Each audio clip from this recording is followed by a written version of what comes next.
বইয়ের নাম বায়াতের হাকিকত। রচনায় অধ্যাপক গোলাম আজম। প্রকাশনায় বাংলাদেশ জামাত ইসলামী। সূচিপত্র। বায়াতের হাকিকত। বায়াতের শাব্দিক অর্থ, কোরআনে এ পরিভাষার ব্যবহার। বায়াতের ব্যাখ্যা। রাসূল সাল্লাল্লাহু আলাইহি ওয়াসাল্লামের নিকট বায়াত হওয়ার অর্থ কী? এ বায়াত কি শুধু রাসূল সাল্লাল্লাহু আলাইহি ওয়াসাল্লামের কাছেই হতে হয়? প্রচলিত বায়াত, বায়াতের আসল উদ্দেশ্য, বায়াতের দাবি, সব আন্দোলনেই শপথের রীতি আছে। ইকামতের দিন ও বায়াত। আসল বায়াত মহান আল্লাহর নিকট। জামাতি জিন্দিগির গুরুত্ব। ইকামতে দিন ও জামাতি জিন্দিগি। বায়াত ও ইসলামী রাষ্ট্র। কে কোন জামাতে বায়াত হবেন? বায়াত কি প্রত্যাহার করা যায়? জামাত ইসলামী ও বায়াত। জামাতের কর্মী ও সহযোগী সদস্যদের বায়াত। বিসমিল্লাহির রহমানির রহিম। বায়াতের হাকিকত। বায়াত ইসলামের একটি অত্যন্ত গুরুত্বপূর্ণ পরিভাষা। সাহাবায়ে কেরাম রাসূল সাল্লাল্লাহু আলাইহি ওয়াসাল্লামের নিকট বায়াত করেছেন। রাসূল সাল্লাল্লাহু আলাইহি ওয়াসাল্লামের ইন্তেকালের পর সাহাবায়ে কেরাম রাদিয়াল্লাহু তাআলা আজমাইন হযরত আবু বকর সিদ্দিক রাদিয়াল্লাহু তাআলা আনহু এর নিকট বায়াত করেছেন। মুসলমানদের সামষ্টিক জীবন পরিচালনার দায়িত্ব যার উপর ন্যস্ত হয়েছে, তার নিকট বায়াত করার এ তরিকা ইসলামের ইতিহাসে ব্যাপকভাবে স্বীকৃত। প্রথম 4 খলিফার পরও বায়াতের এ ধারা জারি ছিল। এমনকি যেখানে ইসলামী রাষ্ট্র ব্যবস্থা নেই, সেখানেও দ্বীনি মহলে বায়াত শব্দটি বেশ প্রচলিত আছে। আমাদের দেশে পীর মুরিদির বেলায় এ পরিভাষাটি বিশেষভাবে ব্যবহৃত হয়। যিনি মুরিদ হতে চান, তাকে পীর সাহেবের নিকট বায়াত করতে হয়। দেশে বেশ সংখ্যক পীর সাহেবান আছেন বলে এই পরিভাষাটি ব্যাপকভাবে পরিচিত।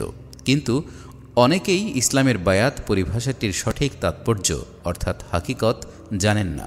অথচ এ বিষয়টি ইসলামী সমাজ ব্যবস্থায় অত্যন্ত গুরুত্বপূর্ণ, তাই এ সম্পর্কে আলোচনা করার বিশেষ প্রয়োজন রয়েছে। পৃষ্ঠা 5। বায়াতের শাব্দিক অর্থ। বায়াত শব্দটি আরবি বায়ুন শব্দ থেকে গঠিত। বায়ুন অর্থ বেচা কেনা, লেনদেন, বিক্রি করা, খরিদ করা। এ শব্দটি বিক্রয় ও খরিদ উভয় অর্থেই ব্যবহার করা হয়, তবে এর আসল অর্থ বিক্রয়। জিনিস দিয়ে দাম নেয়ার নাম বায়ুন এবং দাম দিয়ে জিনিস নেয়ার নাম শারাউন। এভাবেই বায়ুন অর্থ বিক্রি ও শারাউন অর্থ ক্রয়। যেহেতু বিক্রয় ছাড়া ক্রয় হতে পারে না এবং ক্রয় ছাড়া বিক্রয় হতে পারে না, সেহেতু এ দুটো শব্দই উভয় অর্থেই ব্যবহার করা হয়ে থাকে। অবশ্য বিক্রয়ের কাজটাকেই বায়াত বলা হয়। বাইআতুন শব্দের মূল অর্থ বিক্রয় বটে, কিন্তু এর গৌণ সেকেন্ডারি অর্থ হল চুক্তি, শপথ, অঙ্গীকার। বেচা কেনার ব্যাপারে ক্রেতা ও বিক্রেতার মধ্যে যেসব শর্ত, টার্মস ঠিক করা হয়, তা মেনে নেয়ার চুক্তি, শপথ, অঙ্গীকার, শ্রদ্ধা প্রদর্শন, আনুগত্য স্বীকার ইত্যাদি অর্থে ব্যবহার করা হয়। বাইআতুন শব্দের ক্রিয়াবাচক শব্দ হল বাআ। এর অর্থ শুধু বিক্রয় শব্দেই সীমাবদ্ধ নয়। এর অর্থ হয় চুক্তি করা, সম্মান প্রদর্শন করা, নেতৃত্ব মেনে নেয়া, আনুগত্যের শপথ করা, বিক্রয়ের জন্য পেশ করা, চুক্তি চূড়ান্ত করা এবং ব্যবসায় লেনদেন করা ইত্যাদি। বিখ্যাত আরবি ইংরেজি অভিধান মুআজামুল লুগাতুল আরাবিয়াতিল আসর, যার সংকলক মিল্টন কোয়ান, তাতে বায়ুন অর্থ লেখা হয়েছে to sell, to make a contract, to pay homage, to acknowledge as sovereign or leader, to place allegiance, to offer for sale, to agree on the term of a sale, to buy, to purchase, etcetera. এ অভিধানে বায়ুন অর্থ লেখা হয়েছে agreement, arrangement, business deal, commercial transaction, bargain, sale, purchase, homage, etcetera. পৃষ্ঠা 6। কোরআনে এ পরিভাষার ব্যবহার। কোরআন মজিদে বায়ুন শব্দটি বেচা কেনা, ব্যবসা বাণিজ্য ও রুজি রোজগারের উদ্দেশ্যে বিভিন্ন রকম কাজে লেগে থাকার অর্থে কয়েকটি সূরায় ব্যবহার করা হয়েছে। إذا نودي للصلاة من يوم الجمعة فاسعوا إلى ذكر الله وذروا البيع। জুমার দিনে যখন নামাজের জন্য ডাকা হয়, তখন আল্লাহর জিকিরের দিকে দৌড়াও এবং বেচাকেনা বাদ দাও। সূরা জুমআ আয়াত 9। رجال لا تلهيهم تجارة ولا بيع عن ذكر الله সেসব লোক যাদেরকে ব্যবসা, বেচাকেনা ও কাজ কারবার ইত্যাদি কোনো কিছুই আল্লাহর জিকির থেকে গাফিল করে দেয় না। সূরা নূর আয়াত 37। এ দুটো আয়াতে জীবিকা অর্জনের সব রকম ব্যবস্থাকেই বায়ুন শব্দ দ্বারা প্রকাশ করা হয়েছে। সূরা তওবা, সূরা ফাতহ, সূরা মুমতাহিনায় বায়ুন শব্দটি রূপকভাবে বিক্রয় অর্থেই ব্যবহার করা হয়েছে, কিন্তু এখানে বিক্রয় মানে নিজের সত্তা ও জানমালকে কোনো মহান উদ্দেশ্যে আল্লাহ ও রাসূল সাল্লাল্লাহু আলাইহি ওয়াসাল্লামের নিকট সমর্পণ করার চুক্তিতে আবদ্ধ হওয়া বা ওয়াদা করা।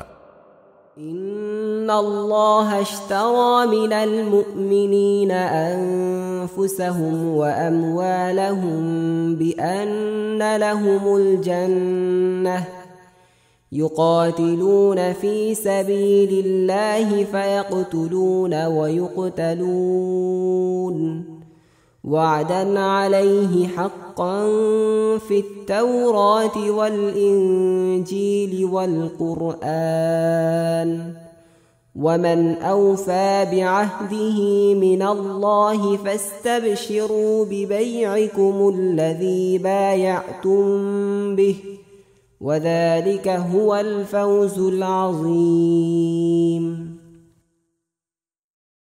অর্থ হচ্ছে, নিশ্চয়ই আল্লাহ মুমিনদের জান ও মাল বেহেশতের বদলে কিনে নিয়েছেন।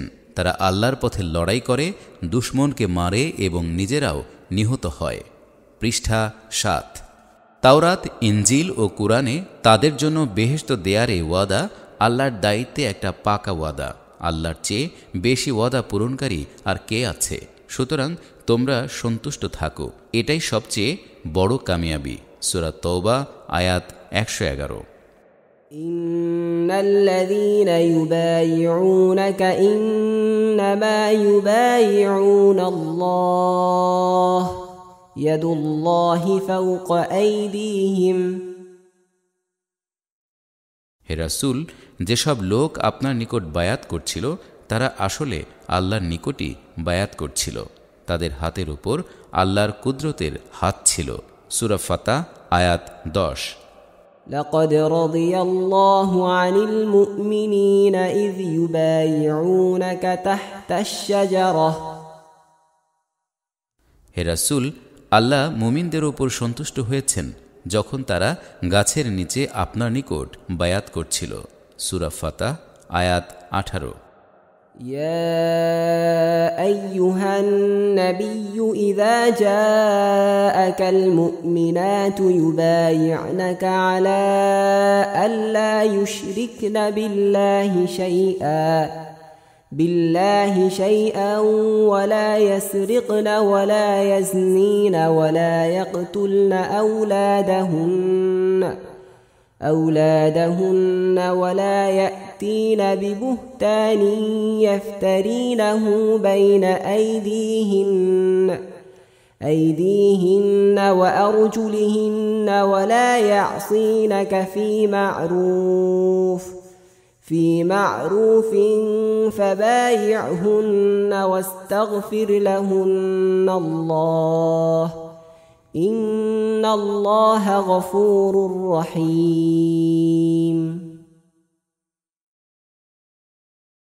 অর্থাৎ, হে নবী, আপনার নিকট যদি মেয়েরা এ কথার উপর বায়াত করার জন্য আসে যে তারা আল্লাহর সাথে কোনো কিছুকে শরিক করবে না, চুরি করবে না, জেনা করবে না, তাদের সন্তান হত্যা করবে না, নিজেরা কোনো অপবাদ রচনা করে আনবে না ও ন্যায্য ব্যাপারে আপনার অবাধ্য হবে না, তাহলে আপনি তাদের বায়াত কবুল করুন। নিশ্চয়ই আল্লাহ অতি ক্ষমাশীল ও দয়াবান। সূরা আল মুমতাহিনা আয়াত 12। এ কয়টি আয়াতে বায়াত শব্দটি নির্দিষ্ট অর্থে ইসলামী পরিভাষা হিসেবে ব্যবহার করা হয়েছে। সূরা তাওবাতে জান ও মাল আল্লাহর নিকট সমর্পণ করার অর্থে, সূরা ফাতহে রাসূল সাল্লাল্লাহু আলাইহি ওয়াসাল্লামের নির্দেশে মৃত্যুবরণ করার অর্থে এবং সূরা মুমতাহিনায় আল্লাহ ও রাসূল সাল্লাল্লাহু আলাইহি ওয়াসাল্লামের নাফরমানি না করার ওয়াদার অর্থে বায়াত কথাটি ব্যবহৃত হয়েছে। পৃষ্ঠা 8। আল্লাহ ও রাসূল সাল্লাল্লাহু আলাইহি ওয়াসাল্লামের পূর্ণ আনুগত্যের শপথই এসব বায়াতের আসল উদ্দেশ্য। সূরা আত-তাওবাতে বায়াত মানে মুমিনদের জান ও মালকে আল্লাহর মর্জি মতো কাজে লাগাবার এবং নিজেদের খেয়াল এবং খুশি মতো ব্যবহার না করার ওয়াদা। সূরা ফাতহে বায়াত মানে রাসূল সাল্লাল্লাহু আলাইহি ওয়াসাল্লামের নির্দেশে জীবন দেবার শপথ করা। হুদাইবিয়ার সন্ধির পূর্বে হযরত উসমান রাদিয়াল্লাহু তাআলা আনহুকে মক্কাবাসীরা হত্যা করেছে বলে গুজব শুনে কুরাইশদের বিরুদ্ধে নিরস্ত্র অবস্থায়ও উপস্থিত সকল সাহাবা যুদ্ধ করতে প্রস্তুত বলে ওই শপথ করেছিলেন। আর সূরা মুমতাহিনাতে আল্লাহ ও রাসূল সাল্লাল্লাহু আলাইহি ওয়াসাল্লামের অবাধ্য না হওয়ার ওয়াদাই বায়াতের উদ্দেশ্য। সুতরাং এসব কয়টি আয়াতেই বায়াতের সারমর্ম হল মুমিনের জানমাল, ইচ্ছা বাসনা অর্থাৎ তার পূর্ণ সত্তাকে আল্লাহর মর্জির নিকট সমর্পণ করা। এটাই ইসলাম কবুলের মর্মকথা। ইসলাম শব্দের অর্থ আত্মসমর্পণ। বায়াতের মাধ্যমেই আত্মসমর্পণের বাহ্যিক রূপ প্রকাশ পায়। পৃষ্ঠা 9। বায়াতের ব্যাখ্যা। সূরা আত-তাওবার 111 নং আয়াতে আল্লাহ পাক নিজেই ঘোষণা করেছেন যে তিনি মুমিনদের জান ও মাল খরিদ করে নিয়েছেন। আল্লাহ তাআলা একথা বলেননি যে মুমিনরা তাদের জানমাল তার কাছে বিক্রয় করেছে, কিন্তু মালের মালিক যদি তার মাল নিজ ইচ্ছায় বিক্রয় না করে তাহলে সে মাল কেউ খরিদ করতে পারে না, কারণ জোর করে নিলে তা কেনা হয়েছে বলে গণ্য হয় না। সব মুমিনই আল্লাহর নিকট তাদের জান ও মাল বিক্রয় করে না। যারা বিক্রয় করে তারাই সত্যিকার মুমিন। তাই এ আয়াতে আল্লাহ একথাই বলতে চেয়েছেন যে যারা নিজ ইচ্ছায় তাদের জানমাল বিক্রয় করেছে তাদের কাছ থেকেই তিনি কিনেছেন, অর্থাৎ যাদের জানমাল তিনি কিনেছেন তারা সন্তুষ্ট চিত্তেই তা বেচতে রাজি হয়েছে। তাদের কাছ থেকে জোর করে কেনা হয়নি এবং তাদেরকে বেচতে বাধ্য করা হয়নি। কোনো জিনিস কারো কাছ থেকে কিনলে বিক্রেতাকে তার দাম অবশ্যই দিতে হয়, তা না হলে কেনার দায়িত্ব পালন করা হয় না। দাম না দিয়ে জিনিস নিলে বোঝা যায় যে মালের মালিক তার মাল কাউকে দান করেছে, বিক্রয় করেনি। তাই আল্লাহ পাক মুমিনের জানমাল কিনে নিয়েছেন বলার সাথে সাথেই দামের কথা উল্লেখ করেছেন। যে দাম তিনি দিতে চান তা দুনিয়ার কোনো জিনিস নয়। তিনি এত বিরাট মূল্য দিতে চান যা দুনিয়ার কোথাও পাওয়া যায় না। মুমিনের জানমালের বদলে তিনি বেহেশত দেবার কথা ঘোষণা করেছেন। যেহেতু বেহেশত দুনিয়ার জীবনে পাওয়ার উপায় নেই, সেহেতু এখানে নগদ দাম পরিশোধ করাও সম্ভব নয়, অর্থাৎ আল্লাহ পাক বাকিতেই মুমিনের জানমাল কিনে নিয়েছেন। আল্লাহ নগদ দাম দিচ্ছেন না বলে মুমিনের জানমালও বিক্রয় করার সাথে সাথেই তিনি নিয়ে নেন না, বরং মুমিনের জানমাল তার কাছে আমানত রাখেন। পৃষ্ঠা 10। যদি কেনার সময় জানমাল আল্লাহর নিজের হাতেই নিয়ে নিতেন তাহলে ঝামেলায় চুকে যেত, কিন্তু আল্লাহ পাক কিনে নেয়ার কথা স্বীকার করেও মুমিনের জানমাল তার কাছেই আমানত রেখেছেন। অর্থাৎ আল্লাহ পাক বলতে চান যে হে মুমিন, তোমার জানমাল আমার কাছে বিক্রয় করেছ বলে তুমি যে দাবি করছো তা তোমাকে বাস্তবে প্রমাণ করে দেখাতে হবে। তোমার জান ও মাল আর তোমার মালিকানায় নেই। তোমার বাকি জীবনে এ জান ও মাল যদি সম্পূর্ণরূপে আমার মর্জি মতো ব্যবহার করো তাহলে আমি স্বীকার করব যে তুমি তা সত্যি আমার কাছে বিক্রয় করেছ। এ প্রমাণ দিতে পারলে মৃত্যুর পর এর দাম হিসেবে বেহেশত অবশ্যই পাবে। রাসূল সাল্লাল্লাহু আলাইহি ওয়াসাল্লামের নিকট বায়াত হওয়ার অর্থ কী? কোনো মাল একবার কারো কাছে বিক্রয় করার পর এর মালিকানা সত্ত্ব ক্রেতার হাতে চলে যায়। বিক্রেতা এ মাল আবার অন্য কারো কাছে বেচতে পারে না, কারণ এক মাল একই ব্যক্তি কেমন করে বারবার বিক্রয় করবে। মুমিন তার জান মাল আল্লাহর কাছে বিক্রয় করার পর এর মালিকানা সত্ত্ব ক্রেতার হাতে চলে গেছে, অথচ সাহাবায়ে কেরাম রাসূল সাল্লাল্লাহু আলাইহি ওয়াসাল্লামের কাছে বায়াতবদ্ধ হয়েছেন বলে কোরআন ও হাদিসে প্রমাণিত। তাই প্রশ্ন জাগে যে রাসূল সাল্লাল্লাহু আলাইহি ওয়াসাল্লামের কাছে বায়াতবদ্ধ হওয়ার মানে কি? একবার আল্লাহর কাছে জান মাল বিক্রয় করা হয়েছে, রাসূল সাল্লাল্লাহু আলাইহি ওয়াসাল্লামের নিকট আবার কি বিক্রয় করা হলো? এ প্রশ্নের সঠিক জবাব পেলেই বায়াতের হাকিকত বোঝা যাবে। আগেই বলা হয়েছে যে আল্লাহ পাক মুমিনের জান মাল কিনে তারই কাছে আমানত রেখে দেন। সচেতন মুমিন একথা ভালোভাবেই জানে যে তার যে জান ও মাল আল্লাহর মালিকানায় দিয়ে দেওয়া হয়েছে তা আল্লাহর মর্জি মতো কাজে লাগানোই সঠিক দায়িত্ব। শয়তানের ওয়াসওয়াসায় ও নফসের ধোঁকায় পড়ে পরিবার পরিজনের দাবিতে এবং আত্মীয় ও বন্ধু বান্ধবের চাপে পড়ে আল্লাহর মর্জির খেলাফ জান ও মাল খরচ করে ফেলার প্রবল আশঙ্কা অবশ্যই রয়েছে। পৃষ্ঠা 11। তাই আল্লাহর এ আমানত সঠিকভাবে আল্লাহর মর্জি মতো ব্যবহার করার উদ্দেশ্যেই সাহাবায়ে কেরাম রাসূল সাল্লাল্লাহু আলাইহি ওয়াসাল্লামের নিকট বায়াতবদ্ধ হয়েছেন। আল্লাহর নিকট জানমাল বিক্রয় করা মানে যাবতীয় মানসিক, দৈহিক ও বস্তুগত শক্তি, সামর্থ্য এবং সময়, সম্পদ ও শ্রম আল্লাহর আনুগত্যের অধীনে ব্যবহার করার ওয়াদায় আবদ্ধ হওয়া। এ ওয়াদা এমন ব্যাপক যে ইচ্ছা শক্তি, চিন্তা শক্তি, মনন শক্তি এবং বুদ্ধিবৃত্তিকেও আল্লাহর মর্জির অধীন করা বোঝায়। এইরূপ পূর্ণাঙ্গ দাবি পূরণ করতে হলে আল্লাহর সাথে গোপনে চুক্তিবদ্ধ হওয়াই যথেষ্ট নয়। মানুষ যেভাবে শয়তানের ওয়াসওয়াসা, নফসের ধোঁকা, দুনিয়ার মোহ, অন্য মানুষের প্ররোচনা ইত্যাদি দ্বারা ঘেরাও হয়ে আছে, তাতে সাংগঠনিক ব্যবস্থা ছাড়া আল্লাহর পূর্ণাঙ্গ আনুগত্য করা বাস্তবে সম্ভব হয় না। এ কারণেই আল্লাহর রাসূল সাল্লাল্লাহু আলাইহি ওয়াসাল্লামের দ্বীনি দাওয়াত যারা কবুল করেছেন তাদেরকে রাসূল সাল্লাল্লাহু আলাইহি ওয়াসাল্লামের নেতৃত্ব মেনে জামাতবদ্ধ হবার তাগিদও আল্লাহই দিয়েছেন। এ জাতীয় সাংগঠনিক বন্ধন ছাড়া আল্লাহর পূর্ণাঙ্গ আনুগত্যের পথে অগণিত বাধা দূর করা সম্ভব নয়। যারা সাংগঠনিক শৃঙ্খলা কবুল করে রাসূল সাল্লাল্লাহু আলাইহি ওয়াসাল্লামের জামাতে শরীক হতে রাজি হয়েছেন, তারা আল্লাহর পূর্ণাঙ্গ আনুগত্যের উদ্দেশ্যে সংগঠনের নির্দেশ পালন করতে ওয়াদাবদ্ধ হয়েছেন, যাতে সকল প্রকার ধোঁকা থেকে বেঁচে থাকতে পারেন। ইসলামী জামাতের আনুগত্যের মাধ্যমেই আল্লাহর আনুগত্য বাস্তবে সহজ ও সম্ভব হয়।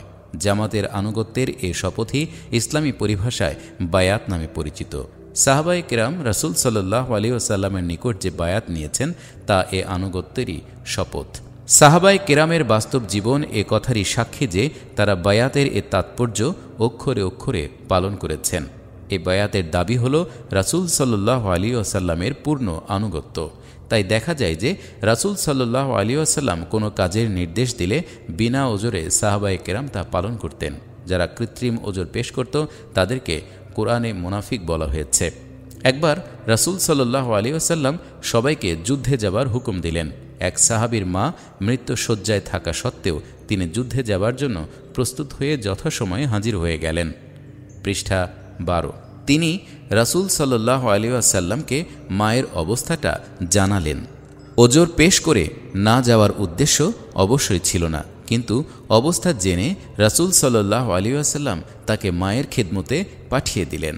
এখানে বিশেষভাবে লক্ষ্য করার বিষয় যে ওই সাহাবী মাকে এই অবস্থায় ফেলে যাওয়া সম্ভব নয় বলে নিজেই যুদ্ধে না যাবার সিদ্ধান্ত নেননি, কারণ বায়াতের দরুন এমন সিদ্ধান্ত নেবার কোনো ইখতিয়ার নেই বলে তিনি বিশ্বাস করতেন।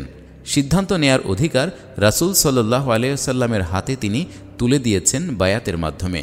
তাই কোনো ওজর আপত্তি দেখিয়ে রাসূল সাল্লাল্লাহু আলাইহি ওয়াসাল্লামের আদেশ পালন না করার সিদ্ধান্ত তিনি নেননি। যদি তিনি যুদ্ধে যাওয়ার জন্য তৈরি হয়ে রাসূল সাল্লাল্লাহু আলাইহি ওয়াসাল্লামের নিকট হাজির না হতেন এবং নিজেই না যাওয়ার সিদ্ধান্ত নিতেন, তাহলে তা বায়াতের খেলাফ হতো। রাসূল সাল্লাল্লাহু আলাইহি ওয়াসাল্লাম অবস্থা জেনে তাকে মায়ের খেদমত করার অনুমতি দেওয়ার ফলে তিনি যুদ্ধে না যেয়েও এর সোয়াব পেয়ে গেলেন। তদুপরি মায়ের খেদমতের সোয়াবও পেলেন। কিন্তু যদি তিনি নিজে নিজে এই সিদ্ধান্ত নিতেন তাহলে রাসূল সাল্লাল্লাহু আলাইহি ওয়াসাল্লামের আদেশ অমান্য করার মতো বড় অন্যায় হয়ে যেত। রাসূল সাল্লাল্লাহু আলাইহি ওয়াসাল্লামের নির্দেশে তাবুকের যুদ্ধে যেতে রাজি হয়েও বিলম্ব করে ফেলার কারণে ৩ জন সাহাবীকে ৫০ দিন পর্যন্ত এক ঘরে করে রাখা হয়েছিল। আল্লাহ পাক নিজে তাদের তওবা কবুল হওয়ার কথা ঘোষণা না করা পর্যন্ত তাদেরকে সামাজিকভাবে বয়কট করা হয়েছিল। বায়াতের মর্যাদা রক্ষার গুরুত্ব কতটুকু তা এ ঘটনা থেকে সুস্পষ্ট। এই বায়াত কি শুধু রাসূল সাল্লাল্লাহু আলাইহি ওয়াসাল্লামের কাছেই হতে হয়? সাহাবায়ে কিরাম সরাসরি রাসূল সাল্লাল্লাহু আলাইহি ওয়াসাল্লামের নিকট বায়াত হয়েছিলেন। রাসূল সাল্লাল্লাহু আলাইহি ওয়াসাল্লামের চেয়ে শ্রেষ্ঠ কোনো মানব সত্তা নেই। অথচ রাসূল সাল্লাল্লাহু আলাইহি ওয়াসাল্লাম দুনিয়া থেকে চলে যাবার পর সাহাবাগণ হযরত আবু বকর রাদিয়াল্লাহু তাআলা আনহু এর নিকট আবার বায়াত হলেন। এভাবেই পরবর্তী খলিফাগণের নিকট বায়াত হতে হয়েছে। এর দ্বারা একথাই প্রমাণিত হয় যে ইসলামে বায়াত এমন এক জরুরি নিয়ম যা রাসূল সাল্লাল্লাহু আলাইহি ওয়াসাল্লামের পরও চালু রাখতে হয়েছে এবং উম্মতের মধ্যে এই নিয়ম চিরদিনই চালু থাকা উচিত। পৃষ্ঠা 13। অবশ্য রাসূল সাল্লাল্লাহু আলাইহি ওয়াসাল্লামের নিকট বায়াত ও পরবর্তী কারো নিকট বায়াতের মধ্যে আনুগত্যের ব্যাপারে বিরাট পার্থক্য রয়েছে। সর্বাবস্থায় বিনা শর্তে আল্লাহর রাসূল সাল্লাল্লাহু আলাইহি ওয়াসাল্লামের আনুগত্য করতে হয়, কিন্তু রাসূল সাল্লাল্লাহু আলাইহি ওয়াসাল্লাম ছাড়া অন্য কারো আনুগত্য অন্ধভাবে করা চলে না। কুরআন সুন্নাহর অধীনে তাদের আনুগত্য করতে হয়। রাসূল সাল্লাল্লাহু আলাইহি ওয়াসাল্লামের আনুগত্য নিরঙ্কুশ ও নিঃশর্ত, অন্যের বেলায় তা শর্তাধীন। এখন প্রশ্ন হলো, ইসলামী বিধান অনুযায়ী এই বায়াত কার নিকট হওয়া উচিত? ইতিহাস থেকে এ কথাই প্রমাণিত হয় যে মুসলমানদের জামাতে বা সংগঠনের দায়িত্বশীলের নিকট বায়াত হতে হয়। যতদিন রাসূল সাল্লাল্লাহু আলাইহি ওয়াসাল্লাম নিজে এ জামাতের দায়িত্বশীল ছিলেন, ততদিন তারই নিকট বা তার নিযুক্ত কোনো ব্যক্তির নিকট বায়াত হতে হয়েছে। দুনিয়া থেকে তার বিদায় হবার পর ওই জামাতের দায়িত্ব যার উপর পড়েছে তারই নিকট বায়াত হতে হয়েছে। অর্থাৎ সাহাবায়ে কেরামের সময় থেকেই এ বিরাট শিক্ষা চলে এসেছে যে মুসলমানদেরকে জামাতবদ্ধ হয়ে থাকতে হবে এবং যিনি ওই জামাতের নেতা নির্বাচিত হন তারই কাছে বায়াত হতে হবে। জামাতবিহীন অবস্থায় থাকা মুসলমানদের উচিত নয় এবং জামাতবদ্ধ হবার প্রমাণই হল জামাতের আমিরের নিকট বায়াত হওয়া। বর্তমানে সারা দুনিয়ার 125 কোটি মুসলমান এক জামাতবদ্ধ অবস্থায় নেই, তাই গোটা উম্মতের কোনো একজন নেতা বা আমির নেই। এমনকি কোনো এক দেশের সব মুসলমানও এক জামাতবদ্ধ নয়। প্রকৃত অবস্থা এই যে বর্তমানে মুসলিমদের মধ্যে জামাতবদ্ধ হওয়ার চেতনাই দুর্বল হয়ে গেছে। এমনকি ওলামায়ে কেরামের মধ্যে এ চেতনা ব্যাপক নয়। এ কারণেই মুসলিমদের জীবনেই ইসলামের প্রভাব এত কমে গেছে। প্রচলিত বায়াত। সাহাবায়ে কেরামের যুগে যে উদ্দেশ্যে বায়াতের প্রচলন হয়েছিল, বর্তমানে ওই মহান উদ্দেশ্য চালু না থাকলেও বায়াতের পরিভাষা সমাজে এখনও প্রচলিত আছে। পৃষ্ঠা 14। বেশ কয়েকটি আরব দেশের বাদশাগণ সরকারি দায়িত্ব গ্রহণের অংশ হিসেবে দেশের নাগরিকদের বায়াত গ্রহণ করেন। এই বায়াত দ্বারা বাদশার নেতৃত্বে পরিচালিত সরকারের প্রতি নাগরিকদের আনুগত্য প্রকাশ করাই আসল উদ্দেশ্য। আমাদের দেশে পীর সাহেবানগণ তাদের মুরিদদের বায়াত গ্রহণ করেন। বায়াত গ্রহণ করেন। দিনের ব্যাপারে পীর সাহেবের হেদায়েত অনুযায়ী চলবার ওয়াদাই এ বায়াতের উদ্দেশ্য। বায়াতের আসল উদ্দেশ্য। রাসূল সাল্লাল্লাহু আলাইহি ওয়াসাল্লামের নিকট সাহাবায়ে কিরাম যে উদ্দেশ্যে বায়াত করতেন সেটাই হলো আসল উদ্দেশ্য। ওই উদ্দেশ্যে বায়াতের পদ্ধতি চালু করতে হলে কয়েকটি শর্ত পূর্ণ হতে হবে। 1. রাসূল সাল্লাল্লাহু আলাইহি ওয়াসাল্লাম ইকামাতের দিনের যে আন্দোলন করেছিলেন সে আন্দোলনের দাওয়াত সমাজে পেশ করতে হবে। 2. এ দাওয়াতে সাড়া দিয়ে যারা আন্দোলনে শরিক হতে আগ্রহী তাদেরকে সংগঠিত করতে হবে। 3. তাদের মন, মগজ ও চরিত্রকে ইকামাতের দিনের উদ্দেশ্যে গড়ে তুলবার ব্যবস্থা করতে হবে। 4. যারা ইকামতের দিনের বিরাট দায়িত্ব ভালোভাবে বুঝে নিয়ে তাদের জান ও মাল আল্লাহর দিনকে বিজয়ী করার উদ্দেশ্যে কাজে লাগাতে আগ্রহী তাদের নিকট থেকে বায়াত নিতে হবে। 5. ইকামতের দিনের উদ্দেশ্যে গঠিত জামাতের সদস্যদের দ্বারা যিনি জামাতের আমির নির্বাচিত হন তারই নিকট বায়াত করতে হবে। এ নিয়মে যদি বায়াত চালু হয় তাহলে তা প্রকৃতপক্ষে কোনো ব্যক্তির নিকট বায়াত করা বোঝায় না, বরং ইসলামী জামাত বা সংগঠনের নিকটই বায়াত করা বোঝায়। পৃষ্ঠা 15। মূলত বায়াত ব্যক্তি বিশেষের নিকট নয়, ইসলামী সংগঠনের নিকট করাই যুক্তিযুক্ত। অবশ্য কোনো ব্যক্তির নিকটই বায়াতের শপথনামা পেশ করতে হয়, কেননা সংগঠন কোনো জীবন্ত সত্তা নয় যার নিকট তা পেশ করা যায়। তাই সংগঠনের দায়িত্বশীলের মাধ্যমে ইসলামী সংগঠনের নিকট বায়াত করতে হয়। ইখওয়ানুল মুসলিমুন ও জামাতে ইসলামীর মতো যেসব সংগঠন ইকামতের দিনের উদ্দেশ্যে আন্দোলন চালিয়ে যাচ্ছে তাদের মধ্যে বায়াতের এ ধারণাই চালু রয়েছে। যারা জামাতে ইসলামীর সদস্য রুকন হন তারা শপথ গ্রহণের মাধ্যমে সংগঠনের নিকট বায়াত হন। জামাতের গঠনতন্ত্রের 8 নং ধারা অনুযায়ী আমিরে জামাত বা তার কোনো প্রতিনিধির সামনে সদস্য পদের রুকনিয়াতের শপথ গ্রহণ করতে হয়। এ শপথই বায়াত হিসেবে গণ্য। বায়াতের দাবি। ইকামতের দিনের মহান লক্ষ্যে পরিচালিত কোনো ইসলামী সংগঠনের নিকট যে ব্যক্তি বায়াত করেন তার নিকটে বায়াতের দাবি নিম্নরূপ। 1. এই বায়াতের মাধ্যমে জান ও মাল অর্থাৎ তার গোটা সত্তা যা আল্লাহর নিকট বিক্রয় করা হয়েছে তার সাংগঠনিক পদ্ধতিতে ইকামতের দিনের উদ্দেশ্যে ব্যবহার করার শপথই নেওয়া হলো। তাই এ নিয়মেই জান ও মাল আল্লাহর পথে ব্যয় করতে হবে। 2. ইসলামী সংগঠনের পক্ষ থেকে তাকে যে কোনো নির্দেশ বা দায়িত্ব দেয়া হবে তা কোরআন ও সুন্নাহ বিরোধী না হলে বিনা দ্বিধায় পালন করতে হবে এবং এ ব্যাপারে দুনিয়ার কোনো রকম ক্ষয়ক্ষতির পরোয়া করা চলবে না। 3.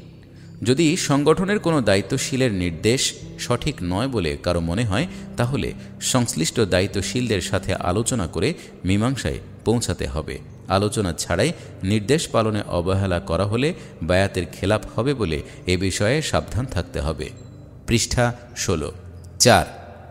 কোনো বিশেষ অসুবিধা বা ওজরের কারণে যদি কোনো নির্দেশ পালন করা অসম্ভব মনে হয় তাহলে দায়িত্বশীলের নিকট ওই ওজর পেশ করতে হবে। সংগঠন যে সিদ্ধান্ত দেয় তাই চূড়ান্ত বিবেচনা করতে হবে। সংগঠনের কোনো সিদ্ধান্ত ছাড়া নিজেই কোনো ওজরের অজুহাতে নির্দেশ পালন না করলে বায়াতের খেলাফ কাজ হয়েছে বলে গণ্য হবে। সব আন্দোলনেই শপথের রীতি আছে। বায়াতের মর্মকথা হল আনুগত্যের শপথ। যারা কোনো নির্দিষ্ট লক্ষ্য হাসিলের জন্যে দৃঢ় সংকল্প নিয়ে আন্দোলন করে তারা স্বাভাবিক কারণেই সংশ্লিষ্ট সবাইকে বিশেষ ধরনের শপথের মাধ্যমে তাদের নিরঙ্কুশ আনুগত্যের ব্যবস্থা করে। ইসলামী আন্দোলন ছাড়াও সব রকম আন্দোলনেই এ জাতীয় শপথের রীতি আছে।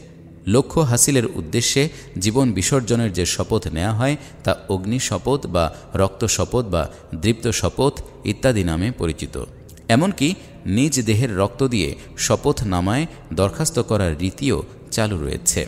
কিন্তু ইসলামে একমাত্র আল্লাহর নাম নিয়েই শপথ নেওয়া হয়। পৃষ্ঠা 17। ইকামতে দিন ও বায়াত। রাসূল সাল্লাল্লাহু আলাইহি ওয়াসাল্লাম ও সাহাবায়ে কেরামের জীবন থেকে একথা প্রমাণিত যে ইকামতে দিনের কাজ সব ফরজের বড় ফরজ। এ কাজের জন্যই আল্লাহ পাক রাসূল পাঠিয়েছেন বলে কয়েকটি সূরায় ঘোষণা করেছেন। هو الذي أرسل رسوله بالهدى ودين الحق ليظهره على الدين كله। তিনি সে সত্তা যিনি তার রাসূল সাল্লাল্লাহু আলাইহি ওয়াসাল্লামকে হিদায়াত ও আনুগত্যের একমাত্র সত্য বিধানসহ পাঠিয়েছেন যেন রাসূল সাল্লাল্লাহু আলাইহি ওয়াসাল্লাম তাকে বিধানকে আর সব রকমের আনুগত্যের বিধানের উপর জয়ী করেন। সূরা তওবা আয়াত 33, সূরা ফাতিহ আয়াত 28 ও সূরা সফ আয়াত 9। এ বিরাট কাজটি এমন যে নবীর পক্ষেও এ কাজ একা করা সম্ভব নয়। তাই এ কাজের জন্য একদল যোগ্য লোক তৈরি করার প্রচেষ্টা সকল নবী করেছেন। যে নবী প্রয়োজনীয় সংখ্যক লোক পাননি তার হাতে ইসলাম বিজয়ী হয়নি বা দিন কায়েম হতে পারেনি। এ দ্বারা একথাই প্রমাণিত হয় যে ইকামতে দিনের জন্য মুসলিমদের জামাত বা সংগঠন অপরিহার্য, অর্থাৎ ইকামতে দিনের এ বড় ফরজ কাজটির জন্য জামাতবদ্ধ হওয়াও ফরজ। এ কারণেই জামাতবদ্ধ হওয়া দ্বিতীয় বড় ফরজ। বায়াতি হল জামাতি বন্ধনের সূত্র, তাই ইকামতে দিনের জন্য বায়াত ছাড়া উপায় নেই। প্রকৃত কথা এই যে ওই বায়াতি আসল ইসলামী বায়াত যা ইকামতে দিনের উদ্দেশ্যে ইসলামী সংগঠনের মধ্যে চালু হয়। মুসলমানদের যেসব সংগঠনে বায়াত পরিভাষাটি ব্যবহার করা সত্ত্বেও ইকামতে দিনের কোনো কর্মসূচি ও কর্মতৎপরতা নেই সেখানে বায়াতের আসল হাকিকত অনুপস্থিত। পৃষ্ঠা 18। নামাজ, রোজা ও জিকিরের মতো ইসলামের বহু পরিভাষা যেমন মুসলিমদের মধ্যে থাকা সত্ত্বেও এসবের হাকিকত চর্চা খুব কমই রয়েছে, তেমনি বায়াত পরিভাষাটির অবস্থাও তাই হয়ে আছে। প্রকৃতপক্ষে বায়াত পরিভাষাটির দ্বারা এমন ইসলামী সংগঠনই বোঝায় যা জিহাদ ফি সাবিলিল্লাহ এর উদ্দেশ্যেই গঠিত। রাসূল সাল্লাল্লাহু আলাইহি ওয়াসাল্লামের নেতৃত্বে পরিচালিত সাহাবায়ে কেরামের জামাতি এর আদর্শ নমুনা। বায়াতি ওই জামাতের প্রাণশক্তি। সূরা আত-তাওবার 111 নং আয়াতে আল্লাহ তাআলা এ কথাই বলেছেন যে তিনি ওই সব মুমিনের জান ও মালি খরিদ করেছেন যারা আল্লাহর পথে লড়াই করে, দুশমনকে মারে এবং নিজেরাও নিহত হয়। দ্বীনে হককে কায়েমের আন্দোলন ছাড়া বাতিলের সাথে এ লড়াই হবার কোনো কারণই নেই। সুতরাং কুরআন পাকে যে বায়াতের কথা বলা হয়েছে তা জিহাদ ফি সাবিলিল্লাহর উদ্দেশ্যেই। ইকামতে দিনের আন্দোলনের জন্যই বায়াত দরকার, আর বায়াতের মাধ্যমেই জামাতবদ্ধ হতে হয়। জামাতবদ্ধ না হয়ে ইকামতে দিনের দায়িত্ব পালন করা সম্ভব নয়। ইকামতে দিনের সাথে জামাত ও বায়াতের সম্পর্ককে নামাজ ও অজু সম্পর্কের সাথে তুলনা করা যায়। আল্লাহ পাক নামাজের জন্যই অজুকে ফরজ করেছেন। নামাজই হল আসল ফরজ। ওই ফরজটি অজু ছাড়া হয় না বলেই অজুও ফরজ। তেমনিভাবে জামাত ও বায়াত ছাড়া ইকামতে দিনের দায়িত্ব পালন করা সম্ভব নয়। ইকামতে দিনই আসল ফরজ। ওই ফরজের প্রয়োজনেই জামাত ফরজ, আর বায়াতের বন্ধন ছাড়া জামাত মজবুত হতে পারে না এবং জামাতের উদ্দেশ্য পূর্ণ হতে পারে না। অর্থাৎ জামাতবদ্ধ হবার ফরজটি বায়াতের মাধ্যমেই আদায় হয়। কেউ যদি অজু করে কিন্তু নামাজ আদায় করার প্রয়োজন মনে না করে, তাহলে সে অজুর কোনো সোয়াব পাবে না। সে অজু করেছে না বলে হাত মুখ ধুয়েছে বলাই উচিত হবে। যে নামাজের ধার ধারে না, সে অজুর অঙ্গগুলো অজুর মতো ধুয়ে নিয়েছে বলেই সে অজু করেছে বলা ঠিক হবে না। কারণ নামাজি লোকই অজু করে থাকে এবং সে নামাজি নয় বলে অজু করেনি মনে করতে হবে। পৃষ্ঠা 19। তেমনিভাবে ইকামতে দিনের উদ্দেশ্য ছাড়া যে বায়াত, তা আসল বায়াত নয়। ইসলামে বায়াতের যে হাকিকাত, তা এই বায়াতে পাওয়া যায় না। তবু বায়াতের পরিভাষাটি যেভাবেই চালু থাকুক, তা সমাজে বেঁচে আছে বলেই এর আসল হাকিকাত চর্চা কাজে লাগতে পারে। যদি বায়াত কথাটি লোকের নিকট পরিচিতই না থাকত, তাহলে এর মর্ম বোঝানো আরও কঠিন হতো। যেমন সমাজে যদি নামাজের প্রচলন না থাকত, তাহলে নামাজের হাকিকত চর্চা করা আরও মুশকিল হতো। আসল বায়াত মহান আল্লাহর নিকট। হুদাইবিয়াতে সাহাবায়ে কেরামের নিরস্ত্র অবস্থা ও কুরাইশদের সাথে লড়াইয়ের শপথ করার ঘটনাকে সূরা আল ফাতহে এভাবে উল্লেখ করা হয়েছে: ইন্নাল্লাযীনা ইউবাইউনাকা ইন্নামা ইউবাইউনাল্লাহ ইয়াদুল্লাহি ফাওকা আইদিহিম। হে রাসূল সাল্লাল্লাহু আলাইহি ওয়াসাল্লাম, যারা আপনার নিকট বায়াত করেছে তারা নিশ্চয়ই আল্লাহর নিকট বায়াত করেছে, তাদের হাতের উপর আল্লাহর হাত রয়েছে। সূরা আল ফাতহ আয়াত 10। মুমিনের জান ও মাল আল্লাহর নিকট বিক্রয় করার পর তা মুমিনের কাছেই আমানত রাখা হয়। তাই মুমিন সে আমানত ইসলামী সংগঠনের মাধ্যমে দ্বীনের পথে কাজে লাগায়। এভাবে কাজে লাগানোকে আল্লাহ তাআলা কিভাবে গ্রহণ করেন তা এ আয়াতে প্রকাশ পেয়েছে। আল্লাহর সন্তুষ্টির উদ্দেশ্যে যখন মুমিন তার জীবন উৎসর্গ করার কথা সংগঠনের নেতার নিকট ঘোষণা করে, তখন সে ঘোষণা প্রকৃতপক্ষে আল্লাহরই নিকট করা হয়। হুদাইবিয়ার ওই শপথ রাসূল সাল্লাল্লাহু আলাইহি ওয়াসাল্লামের নিকট যেভাবে করা হয়েছে, তা যেন আল্লাহরই নিকট করা হলো। পৃষ্ঠা 20। তাই তারা যখন রাসূল সাল্লাল্লাহু আলাইহি ওয়াসাল্লামের হাতে হাত দিয়ে শপথ করছিলেন, তখন আল্লাহর হাতেই যেন হাত দিয়েছিলেন। জিহাদ ও ইকামতে দিনের উদ্দেশ্যে বায়াত হলে তা আসলে আল্লাহরই নিকট হয়ে থাকে। জামায়াতে ইসলামীর সদস্যগণ অর্থাৎ রুকনগণ শপথ গ্রহণের সময় যেসব কথা উচ্চারণ করেন, তাতে নিম্নলিখিত আয়াতটিও রয়েছে: قل إن صلاتي ونسكي ومحياي ومماتي لله رب العالمين। আমার নামাজ, আমার কুরবানি, আমার জীবন ও আমার মরণ একমাত্র আল্লাহ রব্বুল আলামিনের জন্য। সূরা আল আনআম আয়াত 162। এ আয়াতের মাধ্যমে যে বায়াত নেওয়া হয় তা আসলে আল্লাহ পাকের নিকটই বায়াত করা হয়। পৃষ্ঠা 21। জামায়াতি জিন্দিগির গুরুত্ব। মানুষ সামাজিক জীব, ইসলাম মানুষেরই জন্য। তাই ইসলাম স্বাভাবিকভাবেই এমন বিধান দিয়েছে যা মানব সমাজের সকল ক্ষেত্রেই প্রযোজ্য।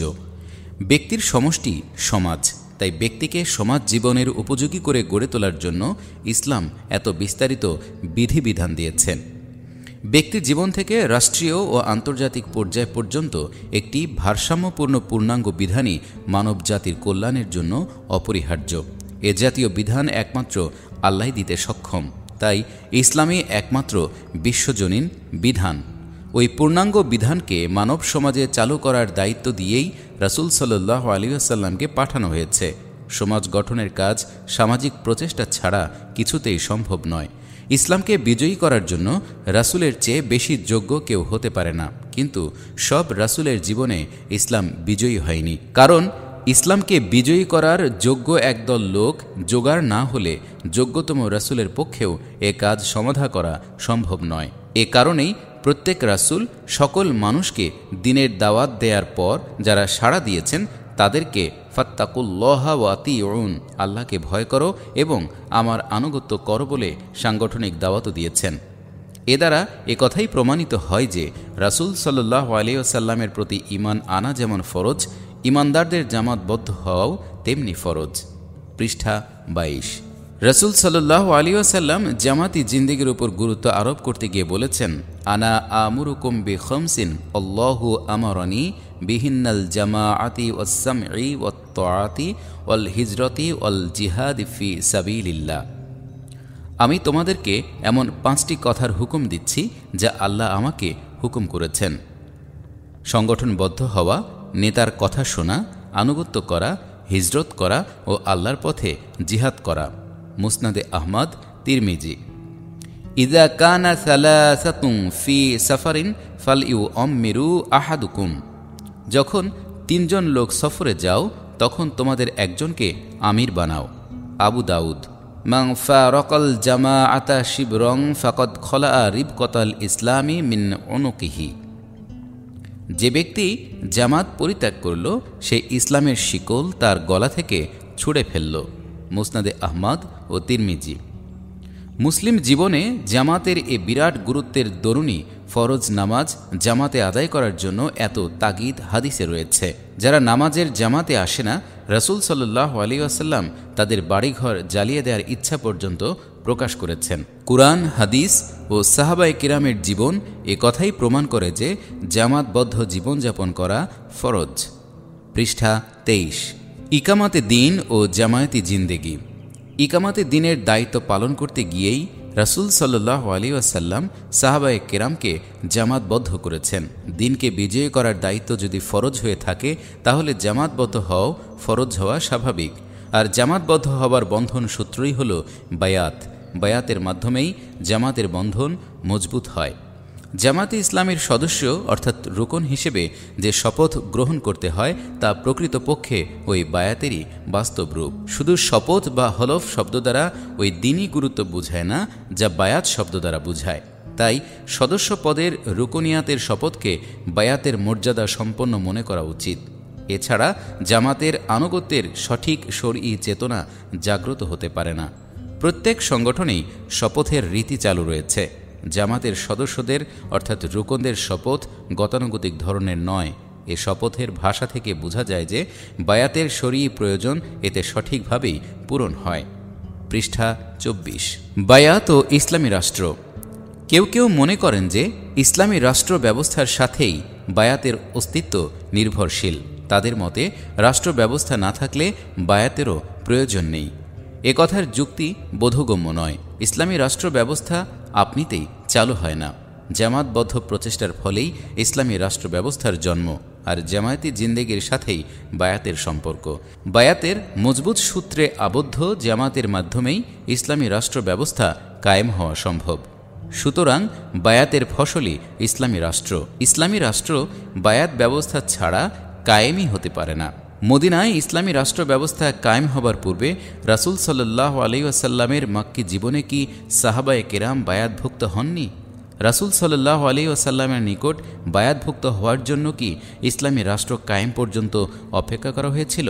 যুক্তির বিচারেও একথা না মেনে উপায় নেই যে জামাত ও বায়াতি আগে এবং ইসলামী রাষ্ট্র পরে। কে কোন জামাতে বায়াতভুক্ত হবেন? আহলে সুন্নাত ওয়াল জামাত কথাটির অস্তিত্ব থাকলেও এর সাংগঠনিক কোনো রূপ নেই। 4 মাযহাবের অনুসারী ও আহলে হাদিস হিসেবে পরিচিত সকল মুসলিমই আহলে সুন্নাত ওয়াল জামাতের অন্তর্ভুক্ত। তাদেরকে সংক্ষেপে সুন্নি বলা হয়। আহলে সুন্নাতের অন্তর্ভুক্ত কোনো মাযহাবী শিয়া মতাবলম্বীগণকে তাদের মধ্যে গণ্য করেন না, অর্থাৎ শিয়াগণ সুন্নি হিসেবে গণ্য নন। পৃষ্ঠা 25। আহলে সুন্নাত ওয়াল জামাত বলতে তাদেরকে বোঝায় যারা রাসূলুল্লাহ সাল্লাল্লাহু আলাইহি ওয়াসাল্লাম ও সাহাবায়ে কেরামের জামাতের অনুসারী।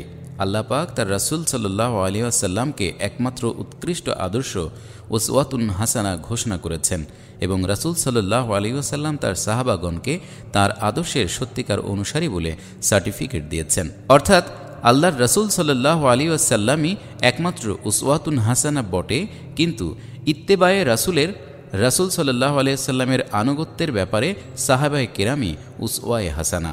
আহলে সুন্নাত ওয়াল জামাতের অন্তর্ভুক্ত দুনিয়ার সকল মুসলমান সাংগঠনিক আকারে কোনো জামাত নয়। জামাতের আসল পরিচয়ই হলো ইমারত। আমির ছাড়া কোনো জামাত হতে পারে না। দুনিয়ার সকল সুন্নি কোনো এক ইমারতের অধীন নয়, এমনকি একই দেশের সকল সুন্নিগণও এক আমিরের নিকট বায়াত হন না। সুতরাং এটাই স্বাভাবিক যে সুন্নিদের মধ্যে যারা ইকামতের দিনের উদ্দেশ্যে কোনো সংগঠন অর্থাৎ জামাত কায়েম করেন, তাদের মধ্য থেকে ওই জামাতের একজন আমির নির্বাচিত হবেন। ওই জামাতের আর সব সদস্য ওই নির্বাচিত আমিরের মাধ্যমেই বায়াতভুক্ত হবেন। এ আমির শুধু এ জামাতের অন্তর্ভুক্ত লোকদেরই আমির। যারা এ জামাতে যোগদান করবে না তারা আহলে সুন্নাত ওয়াল জামাতের অন্তর্ভুক্ত হলেও এ জামাতের আমিরের নিকট তাদের বায়াত হওয়া জরুরি নয়।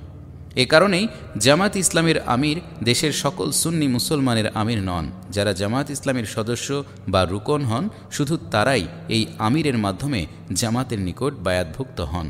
এমনকি জামাত ইসলামের নিষ্ঠাবান কর্মী হলেও সদস্য অর্থাৎ রুকন না হওয়া পর্যন্ত কেউ বায়াতের মধ্যে সামিল বলে গণ্য হয় না। এমন অনেক যোগ্য কর্মী আছেন যারা সদস্যদের অর্থাৎ রুকনদের চেয়েও বেশি কাজ করেন, কিন্তু তারা নিজের জান ও মাল ইকামতের দিনের জন্য উৎসর্গ করার শপথ নিতে রাজি না হলে তাদেরকে সদস্য বা রুকন হিসেবে গণ্য করা হয় না। এর শপথকেই ইসলামী পরিভাষায় বায়াত বলা হয়। পৃষ্ঠা ২৬। বায়াত কি প্রত্যাহার করা যায়? আসল বায়াত তো আল্লাহ তাআলার নিকটই করা হয়। এ বায়াত ঈমানের দাবি। এ বায়াত প্রত্যাহার করা মানে ঈমান ত্যাগ করা। বেহেশতে যাবার নিয়ত থাকলে এ বায়াত প্রত্যাহার করার কথা চিন্তা করাও অসম্ভব। কিন্তু ওই বায়াতের দাবি পূরণের জন্য ইকামতের দিনের উদ্দেশ্যে গঠিত কোনো জামাতের নিকট যে বায়াত করতে হয় তা দিনের স্বার্থে অবশ্যই প্রত্যাহার করা যেতে পারে।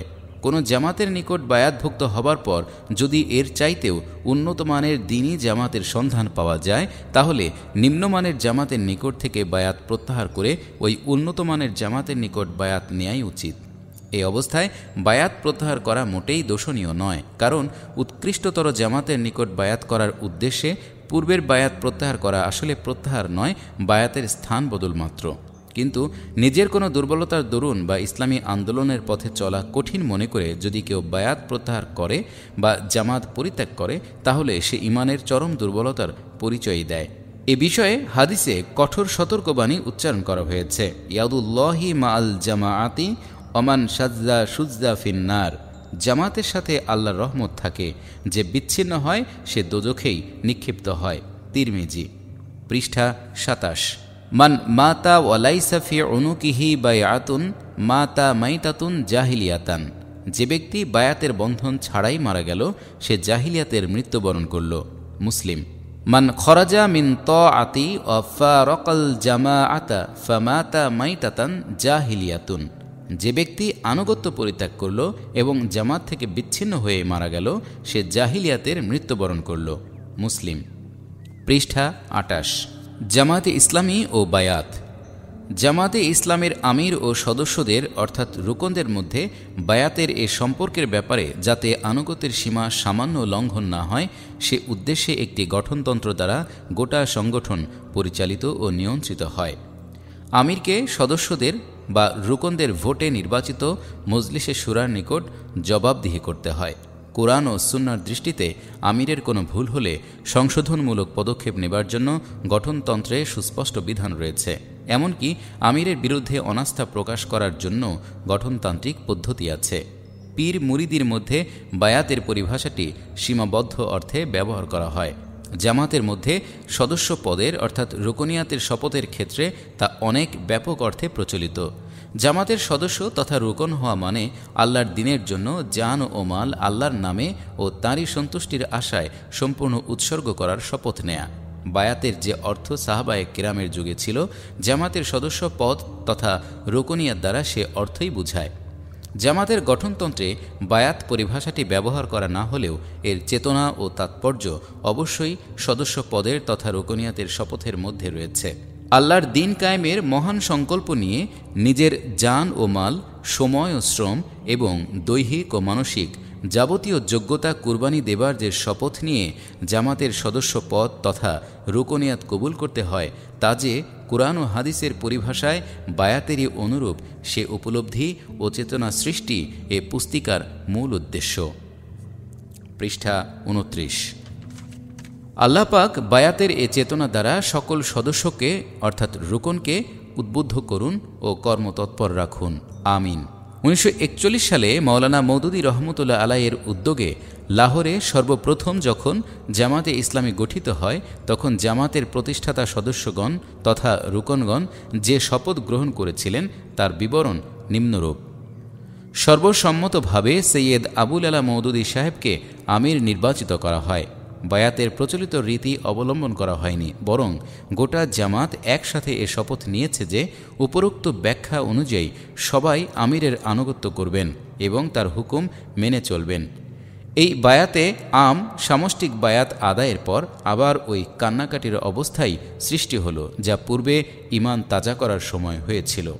জামাতের কার্যবিবরণী প্রথম খণ্ডের এ বিবরণ থেকে একথা অত্যন্ত স্পষ্ট হয়েছে যে জামাতের সূচনা থেকেই বায়াতের চেতনা সবার মধ্যে জাগরুক ছিল। আমিরে জামাতের আনুগত্যের যে শপথ তারা নিলেন তা যে ইসলামী পরিভাষায় বায়াতেই ছিল সে বিষয়ে কোনো সন্দেহ নেই। সুতরাং জামাতের সদস্যগণ তথা রুকনগণ যে শপথ নেন তা অবশ্যই বায়াত হিসেবে গণ্য। জামাতের কর্মী ও সহযোগী সদস্যদের বায়াত। যারা জামাতের সদস্য পদের তথা রুকনিয়াতের শপথ নেননি কিন্তু কর্মী ও সহযোগী সদস্য হিসেবে ইসলামী আন্দোলনে শরিক আছেন, তারা সদস্যদের তথা রুকনদের মতো পূর্ণাঙ্গ বায়াত না করলেও ইকামতে দ্বীনের উদ্দেশ্যে আংশিক বায়াত করেন। যারা সহযোগী সদস্য হন তারা জামাতের সাথে সহযোগিতার শপথ গ্রহণ করেন এবং যারা কর্মী তারা সদস্য তথা রুকন হওয়ার পথে এগিয়ে যাবার শপথই করেন। সদস্যদের তথা রুকনদের বায়াত হল গজিমাতের বায়াত তথা দৃঢ় সংকল্পের বায়াত। পৃষ্ঠা 30। যারা কর্মী তারা এর প্রস্তুতি গ্রহণেরই বায়াত নেন, আর যারা সহযোগী তারা সহায়তা করার জন্য বায়াত নেন। কিন্তু ইমানের দাবি হল পূর্ণাঙ্গ বায়াত। ইমানের এ দাবি পূরণের জন্য প্রত্যেক ইমানদারেরই আকাঙ্ক্ষা, আগ্রহ ও সংকল্প থাকা উচিত, কারণ ইমানের আসল উদ্দেশ্য হল আল্লাহর সন্তুষ্টি ও আখিরাতের কামিয়াবি। এ মহান উদ্দেশ্য হাসিল করতে হলে পূর্ণাঙ্গ বায়াতের পথেই এগিয়ে যেতে হবে। আল্লাহ পাক আমাদেরকে আখিরাতের সাফল্য লাভ করার লক্ষ্যে পরিপূর্ণভাবে বায়াতভুক্ত হয়ে শরঈ দাবি পূরণ করার তৌফিক দান করুন। আমিন। সমাপ্ত।